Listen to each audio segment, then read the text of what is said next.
Hi అండి. నేను మీ నీరజ. ఈరోజు మగబాబు మగ సీరియల్‌లో జరుగుతుందో తెలుసుకుందామండి. తెలుసుకునే ముందు స్మాల్ రిక్వెస్ట్ అండి. మా ఛానల్ ఎవరైతే కొత్తగా చూస్తున్నారో ప్లీజ్ సబ్స్క్రైబ్ చేసుకోవడం మర్చిపోద్దు. అలాగే వీడియో మొత్తం స్కిప్ చేయకుండా చూడండి. ఇప్పుడు వీడియోలోకి వెళ్ళిపోదాం.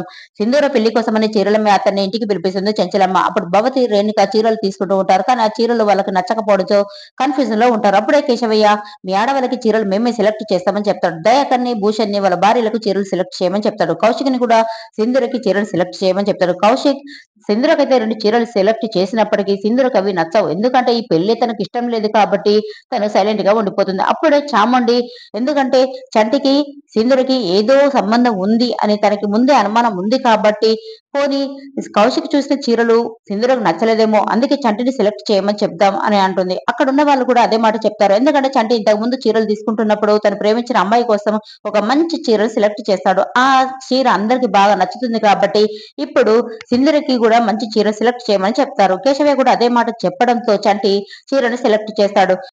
పరధ్యానంలో ఉన్న చంటిని చూస్తూ చంచలమ్మ ఒక్కసారిగా చంటి అని పిలవగానే చంటి అమ్మగారు ఈ చీర అమ్మాయి గారి పెళ్లికి చాలా బాగుంటుందండి అని తను సెలెక్ట్ చేసిన చీరను సింధూరకైతే ఇస్తాడు. చంచలమ్మకి చంటి పైన చాలా అనుమానం అయితే కలుగుతుంది.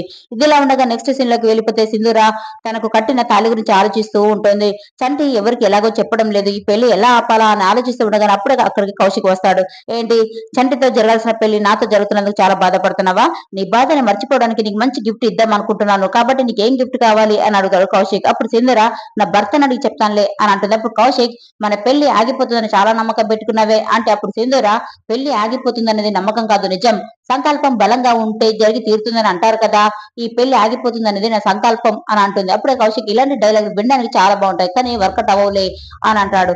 ఆయన ఈ పెళ్లి ఆపేవాడు ఎవడు లేడు ఇక్కడ అని అంటాడు కౌశిక్. అప్పుడే సింధూర అటుగా వస్తున్న చంటిని చూపిస్తుంది. చంటి నా భర్త తనే ఈ పెళ్లి ఆపుతాడు అని సింధూర్ అయితే చెప్తుంది. అప్పుడే చంటి వాళ్ళ దగ్గరకు వచ్చేసి ఏదైనా కావాలా అంటే అప్పుడు కౌశిక్ తన రూమ్ లో ఉన్నటువంటి తన బూట్లకు పాలిష్ చేసి తీసుకురమ్మని చెప్తాడు. చంటి సరేనని అక్కడ నుండి అయితే వెళ్ళిపోతాడు. అప్పుడు కౌశిక్ చంటి నీ హీరో అని చెప్పావు కదా, చంటి ఒక పనివాడు మాత్రమే అని కౌశిక్ సింధూర్తో చెప్పి అక్కడ నుండి అయితే వెళ్ళిపోతాడు. తర్వాత కేశవయ్య ఆకులు ఊరుతూ ఉంటే చక్రం తనకి ఆకులు సహాయం అయితే చేస్తూ ఉంటాడు.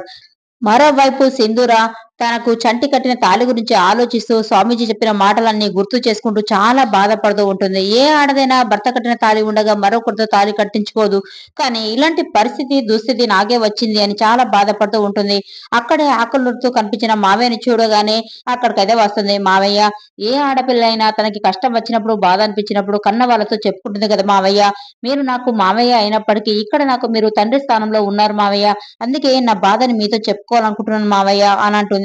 అప్పుడు కేశవయ్య ఏమైందమ్మా నీకు ఇప్పుడు అంత కష్టం ఏమొచ్చిందమ్మా అని అంటాడు. అప్పుడు సింధూర వచ్చింది మావయ్య అందుకే మీతో చెప్పుకోవాలనుకుంటున్నాను అని అంటే అప్పుడు కేశవయ్య నీకు ఏ కష్టం రాకుండా చూసుకోవడానికి నీకు చెంచలమ్మ అత్తయ్య ఉంది కదమ్మా అని అంటున్నాడు. అప్పుడు సింధూర ఇది అత్తమ్మతో చెప్పుకున్నది కాదు మావయ్య అని తన మెడలోని తాళనైతే బయటికి తీస్తుంది. ఇది గమనించిన చంటి కంగారు పడుతూ ఉంటాడు. మావయ్య నా సమస్య చెప్పిన తర్వాత నేను చేసిన తప్పనుకుంటే నన్ను క్షమించండి మావయ్య. నా సమస్యకి పరిష్కారం ఏంటి మీరే చెప్పండి మావయ్య అని చాలా బాధపడుతూ తన మెడలో ఉన్న తాళిని చూపించాలనుకుంటుంది సింధూర. మరోవైపు చంటి చాలా టెన్షన్ పడుతూ అమ్మాయి గారు అంటూ పరిగెత్తుకుంటూ వాళ్ళ దగ్గరికి వస్తాడు. చక్రం కేశవయ్యకి వీళ్ళ విషయం తెలియకూడదని చెప్పేసి చంటి వైపుగానే సింధూర వైపుగానే కేశవయ్య చూడకూడదని తన మాటలతో తన వైపే తిప్పుకుంటాడు. అయినప్పటికీ కేశవయ్య సింధూరుని చెప్పమని అనడంతో చంటి చాలా టెన్షన్ పడుతూ అమ్మాయి గారు వంటింట్లో పాలు పొంగిపోయేలా ఉన్నాయండి మీరు వెళ్ళండి అమ్మాయి గారు అని అంటాడు. అప్పుడు సింధూర నేను మామయ్య గారితో మాట్లాడలేదు చంటి అని అంటుంది. చంటి ఎంత చెప్పినప్పటికీ సింధూర అయితే వినిపించుకోదు. కేశవయ్యకి ఏమీ అర్థం కాదు.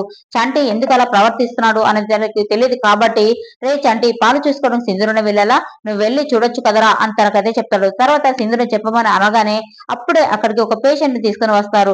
ఎందుకంటే కేశవయ్య ఒక ఆయుర్వేదిక్ డాక్టర్ కాబట్టి అక్కడ ఒక పేషెంట్ రావడం చేత వీళ్ళైతే కొద్దిగా రిలాక్స్ అవుతారు. మరి రేపటి ఎపిసోడ్ చాలా చాలా బాగుంటుందండి. ఎందుకంటే సింధూర చంటి గురించి తను కట్టిన తాళి గురించి తన మామయ్యతో చెప్పాలనుకుంటుంది కాబట్టి రేపటి వీడియో చాలా చాలా బాగుంటుందండి. మరి ఈ వీడియో నచ్చితే ప్లీజ్ సబ్స్క్రైబ్ చేసుకోవడం మర్చిపోదు.